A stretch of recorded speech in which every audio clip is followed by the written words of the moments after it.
Oke, bismillahirrahmanirrahim. Assalamualaikum warahmatullahi wabarakatuh.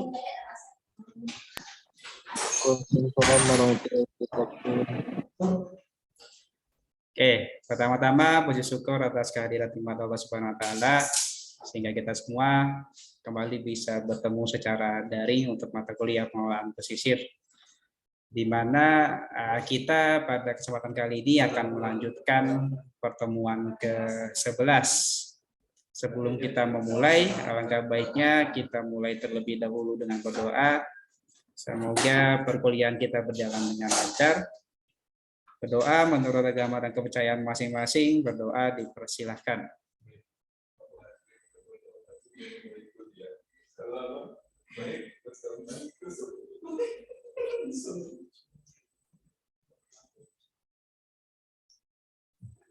Oke, kita mulai. Jadi pada pertemuan sebelumnya kita sudah selesai membahas ada beberapa bangunan pelindung pantai. Dari beberapa yang sudah presentasi, masih ada sebagian yang belum selesai presentasi. Jadi saya menawarkan bagi yang belum sempat presentasi kemarin, silakan nanti dibuat recordingnya saja terkait dengan penjelasannya, kemudian nanti diposting di Google Classroom agar nanti bisa dilihat oleh kawan-kawan yang lain.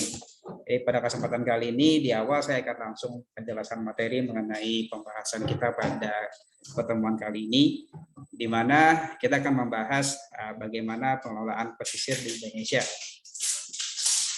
Yang nantinya kehadiran saya tidak melihat dari siapa yang sudah bergabung ke dalam Zoom ini, tapi nanti dari interaksi kita nanti selama jalannya materi. Silakan nanti untuk memberikan tanggapan ataupun pertanyaan terkait apa yang nanti saya sampaikan.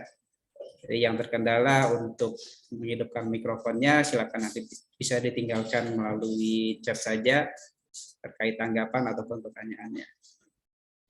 Oke. Cukup jelas ya? Jelas, belum? Pak. Oke. Jelas, Pak. Yang sinyalnya tidak bagus ya. Oke, pembahasan kita pada kesempatan kali ini kita akan mulai dari bagaimana kebijakan maritim di Indonesia, kemudian bagaimana pengelolaan wilayah pesisir dan pulau-pulau kecil, kemudian terkait dengan kelembagaan, bagaimana kelembagaan pengelolaan ruang laut, khususnya wilayah pesisir dan pulau-pulau kecil. Jadi mulai dari lingkup di kementerian sampai nanti ke direktorat, sampai dengan nanti ada satu bagian khusus di wilayah Sumatera, yang ada satu badan yang berada di Kota Padang sebenarnya yang melingkupi mulai dari Aceh sampai dengan ke Lampung nantinya terkait dengan wilayah pesisir dan pulau-pulau kecil. Dan terakhir kita akan membahas mengenai kawasan konservasi perairan. Oke, pembahasan yang pertama mengenai bagaimana kebijakan bidang kemaritiman di Indonesia. Jadi seperti kita ketahui secara bersama, Indonesia merupakan sebuah negara kepulauan dengan luasan wilayahnya, khususnya wilayah lautnya, lebih dari 77% dari luas total wilayah Indonesia. Kemudian panjang garis pantai sendiri mencapai lebih dari 108.000 km, dan jumlah pulaunya tidak kurang dari 17.504 buah. Jadi sesuai dengan misi ke-7 dari RPJPN 2005 sampai dengan 2025, yaitu mewujudkan Indonesia sebagai negara kepulauan yang maju, mandiri, dan kuat berbasiskan kepentingan nasional. Jadi itulah yang nanti menjadi dasar perlunya adanya tujuan pembangunan kelautan, di mana untuk mewujudkan Indonesia sebagai negara kepulauan yang mandiri, maju, kuat, dan berbasiskan kepentingan nasional. Jadi pada dasarnya bagaimana caranya menjadikan Indonesia sebagai sebuah negara maritim yang kuat, di mana sampai dengan detik ini kita masih belum bisa dijadikan sebagai salah satu kekuatan maritim di dunia. Dan memang dalam rencana strategis nasional pun Indonesia berharap bisa menjadi poros maritim dunia nanti.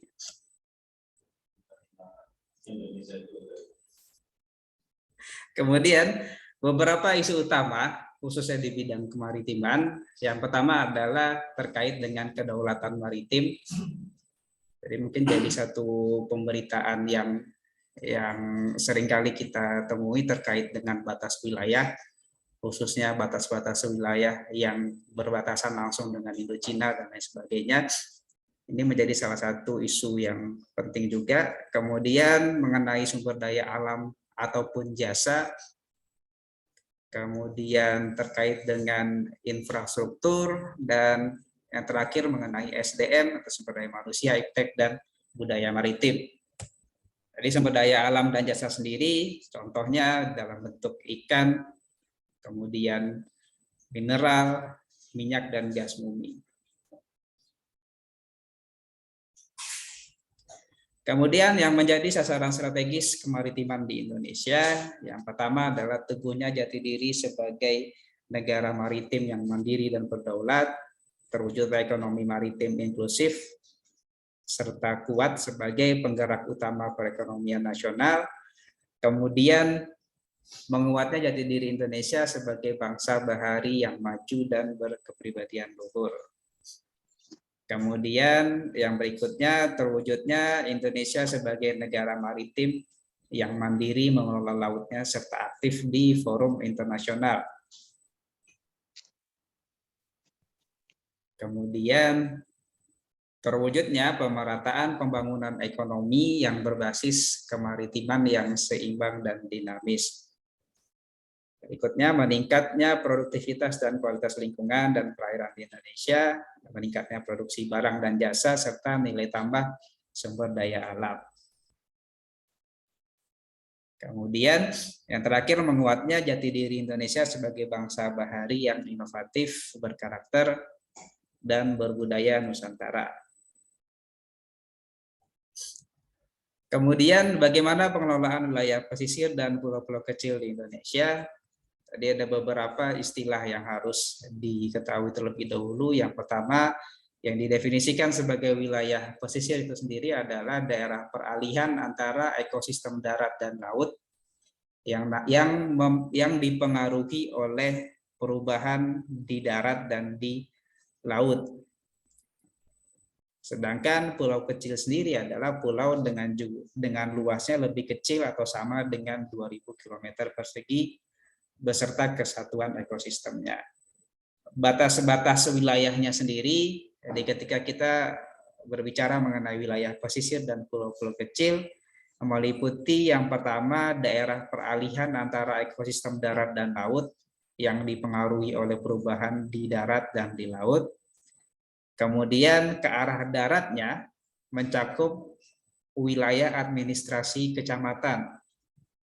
Jadi satu kecamatan itu yang nantinya masuk ke wilayah pesisir dan pulau-pulau pesisir.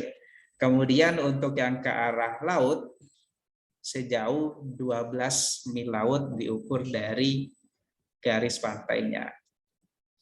Jadi ini yang harus diingat sebagai batasan lingkup wilayah pesisir ya, khususnya yang berlaku di Indonesia. Kemudian sebagai bentuk pengelolaannya sendiri, setidaknya ada 4 lingkup pengelolaan. Yang pertama ada perencanaan, pemanfaatan, pengawasan, dan pengendalian.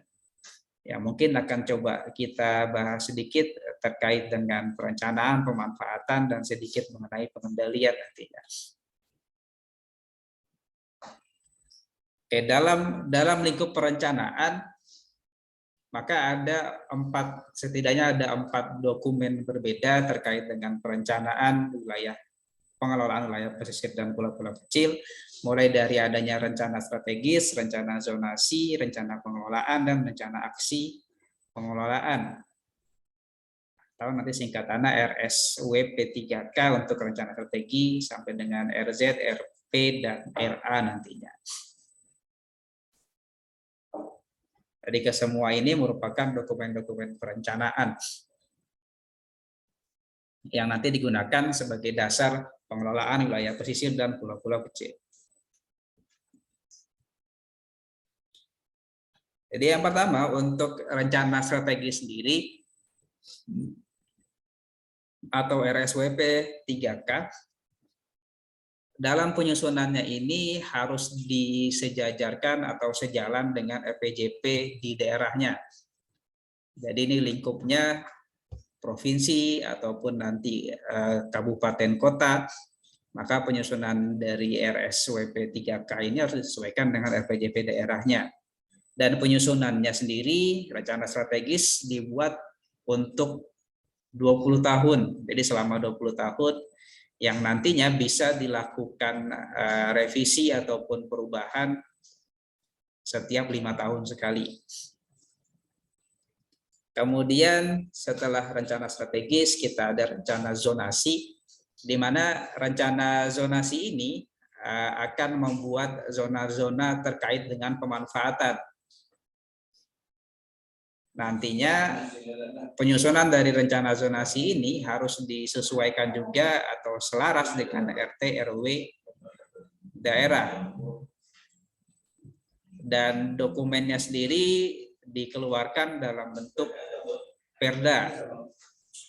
Jadi biasanya apakah nanti dari provinsi, kabupaten atau kota yang mengeluarkan satu perda, di mana nanti akan berlaku selama 20 tahun, dengan evaluasinya bisa dilakukan per 5 tahun sekali.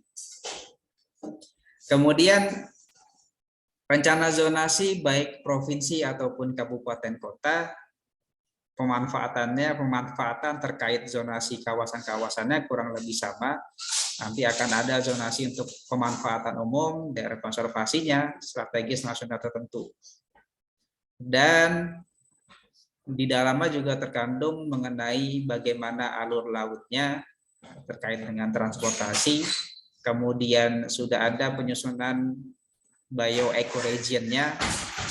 Jadi tergantung dengan bagaimana ekosistem yang terbentuk di wilayah tersebut. Kemudian ruang laut khusus untuk kawasan provinsi saja, untuk zonasi provinsi, dan kawasan laut prioritas yang juga disusun oleh provinsi nantinya.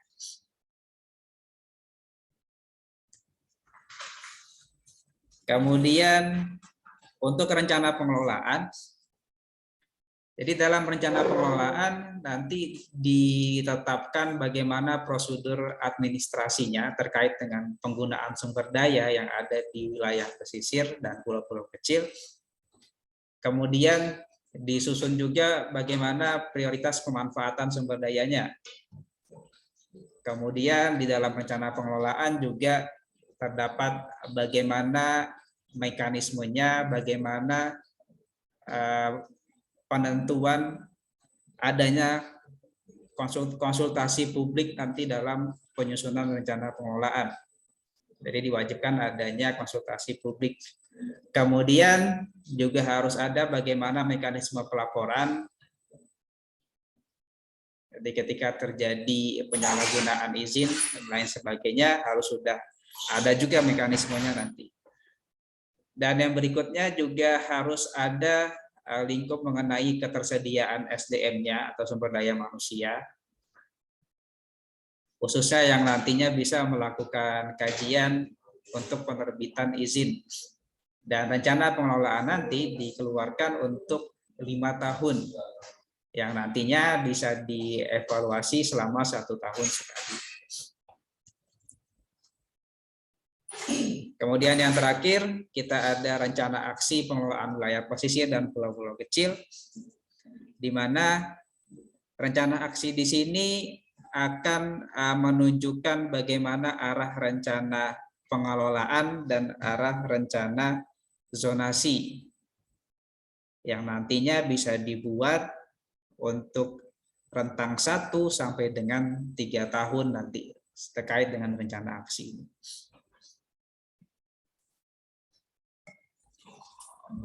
Oke, sampai dengan saat ini sudah terdapat 27 rencana zonasi yang tersebar di berbagai provinsi di Indonesia, mulai dari di Aceh sampai dengan di Papua Barat.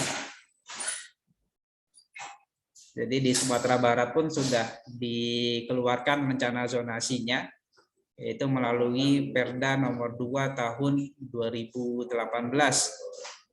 Jadi ini mungkin akan coba kita bahas di minggu depan ya. Jadi bagaimana rencana zonasi di Sumatera Barat.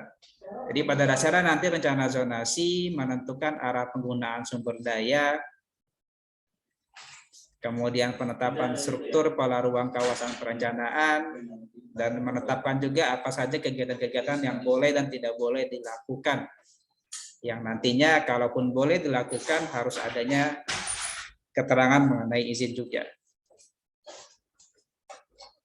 Kemudian di rencana zonasi ini pun juga akan ada alokasi ruangnya, jadi mengenai alur lautnya seperti apa, kemudian kawasan pemanfaatan umum seperti apa, kawasan konservasi, dan kawasan strategis nasional tertentunya juga seperti apa.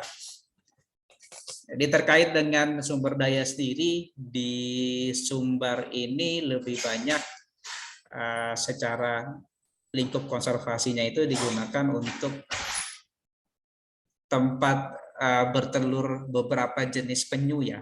Beberapa jenis penyu ada yang bertelur di perairan di Sumatera Barat. Jadi bisa dikatakan memiliki peranan yang cukup tinggi juga.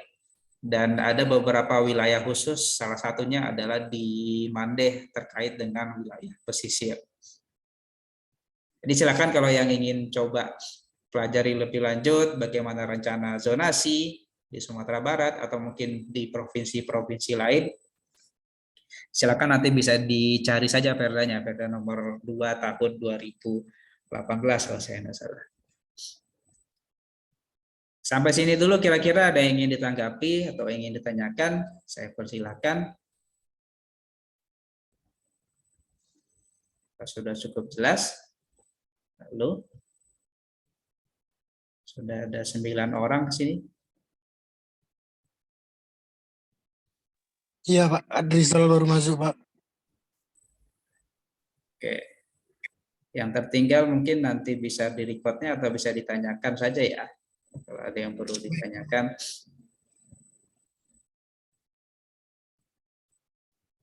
Cukup jelas berarti ya? Ya Pak, cukup Pak.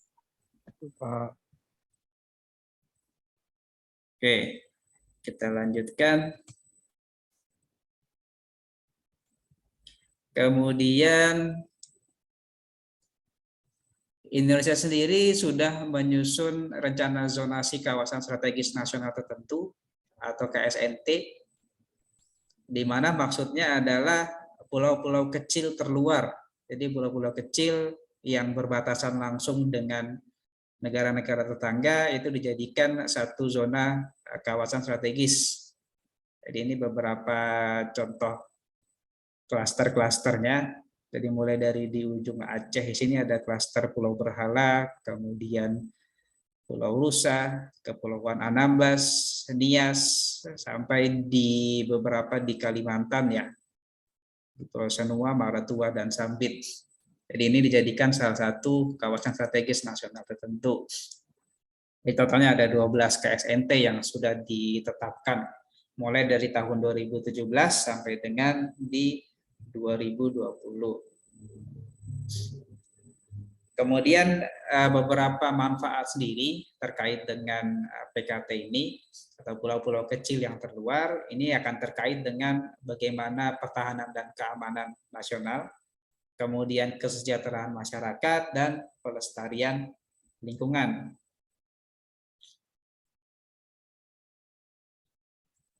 Oke, kemudian kita masuk ke bagian pemanfaatan dari pengelolaan wilayah pesisir.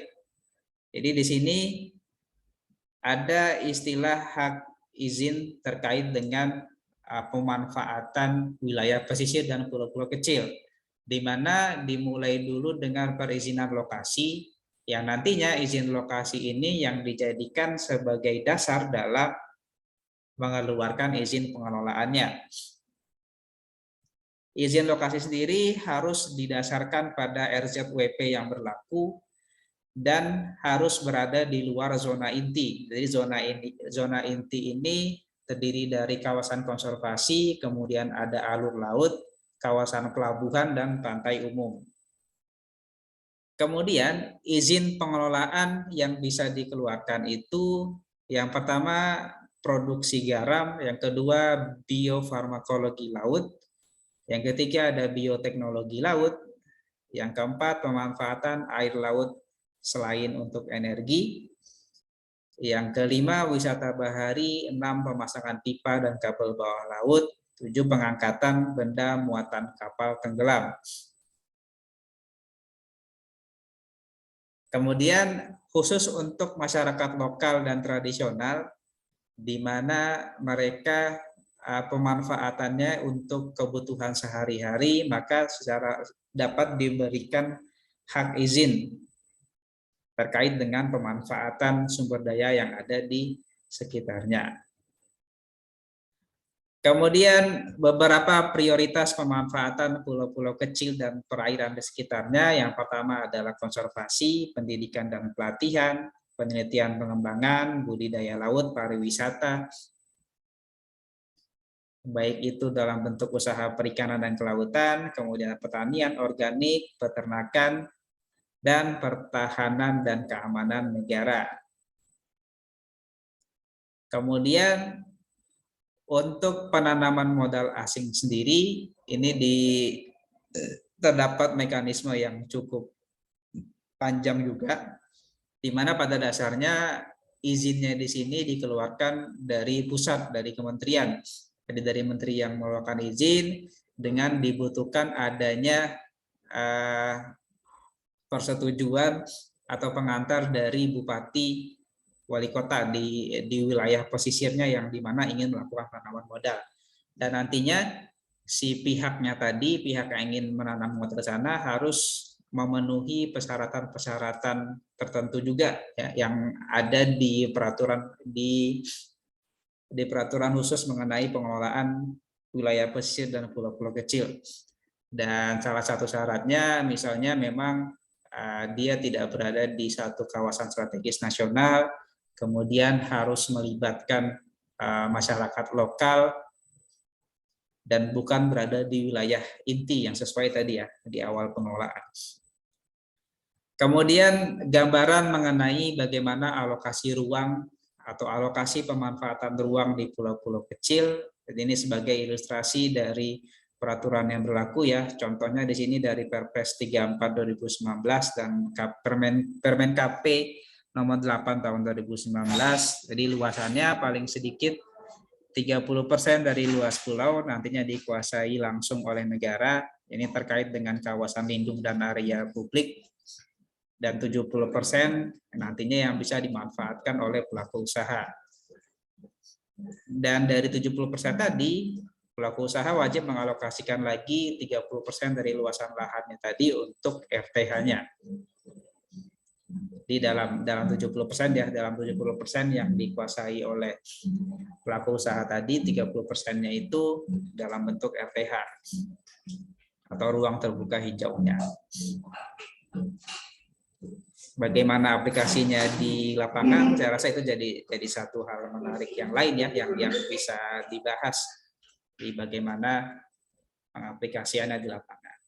Kemudian ini beberapa gambaran sebaran pulau-pulau kecil terluar di Indonesia. Di Sumbar sendiri ada 3. Nanti setelah ini coba kalian cari ya, kalian googling di mana saja 3 pulau itu di Sumbar.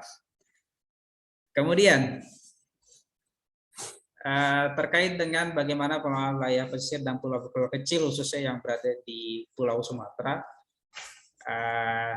kita berada di bawah BPSPL Padang, di mana BPSPL Padang di sini melingkupi mulai dari Aceh sampai dengan ke Lampung, di mana mereka lingkup kerjanya terkait dengan rehabilitasi ini ada kegiatan mitigasi dan rehabilitasi pantai terkait dengan pembangunan pelindung pantai menggunakan hybrid engineering ataupun groin. Jadi hybrid engineering di sini sedimen trap atau perangkat sedimen yang nantinya memperbaiki kondisi pantai yang mengalami abrasi, atau bisa juga penggunaan groin yang sudah kita bahas sebelumnya ya. Kemudian ada juga kegiatan rehabilitasi mangrove, contohnya ada yang dilakukan di Aceh ataupun di Sumatera Utara atau Serdang Bedagai, di beberapa lokasi di di sekitar Sumatera Barat juga sudah mulai ada yang melakukan penanaman juga. Ada beberapa kemarin di Pasir Jamba yang saya ketahui sudah coba melakukan penanaman mangrove. Kemudian yang ketiga terkait dengan rehabilitasi ada penanganan terkait pencemaran laut yang umumnya sudah banyak dilakukan di Batam, Sumatera Barat, Sumatera Utara, dan Riau. Kemudian terkait dengan kelembagaan sendiri, di lingkup kementeriannya, di KKP, kita masuk di Ditjen Pengelolaan Ruang Laut, di mana nanti ada pendayagunaan pesisir dan pulau-pulau kecil, direktoratnya. Barulah itu yang nantinya akan membahas mengenai kegiatan rehabilitasi, penanggulangan, mitigasi, adaptasi perubahan iklim, bagaimana penataan gugus pulau, dan substansi pemanfaatan pulau itu sendiri. Di lingkup kerjanya sendiri, pengelolaan pesisir terpadu, kemudian rehabilitasi, mitigasi bencana, adaptasi perubahan iklim, dan penguatan masyarakat hukum adat, sampai dengan pengelolaan pulau-pulau kecil dan terluar. Kemudian BPSPL atau Balai Pengelolaan Sumber Daya Pesisir dan Laut Padang, kita bahas sedikit. Lingkup kerjanya adalah pengelolaan wilayah pesisir dan pulau-pulau kecil, di mana sebagai prioritas nasional itu harus dikelola lingkungan hidup, kemudian penanggulangan bencana melalui kegiatan konservasi, dan pemanfaatan lingkungan hidup pesisir dan pulau-pulau kecil yang disertai dengan penguasaan dan pengelolaan risiko. Jadi di bawah BPSPL juga ada satkernya yang tersebar di Medan, Pekanbaru, dan Tanjung Pinang. Lingkup dari pengelolaan yang dilakukan oleh balai di sini adalah mulai dari pelindungan, pelestarian, dan pemanfaatan. BPSPL Padang pun dimandatkan 7 provinsi ya, se-Sumatera. Tadi mulai dari Aceh sampai dengan ke Sumatera Selatan, yang mana di dalamnya ada 58 kabupaten kota pesisir di seluruh Sumatera. Jadi ini gambarannya sedikit. Jadi kecuali Bengkulu sama Lampung ya, tadi terlewat saya. Jadi mulai dari Aceh, Medan, Pekanbaru, Tanjung Pinang, Jambi, dan Palembang, khususnya di wilayah pesisirnya. Kemudian untuk kawasan konservasi perairan, jadi kategori kawasan konservasi perairan untuk wilayah pesisir dan pulau-pulau kecil nanti dibagi lagi menjadi adanya suaka dan taman. Di apakah suaka pesisir, suaka pulau kecil, taman pesisir, taman pulau kecil, yang nantinya di dalamnya akan ada zona inti, zona pemanfaatan terbatas, dan zona lainnya sebagai peruntukan kawasan.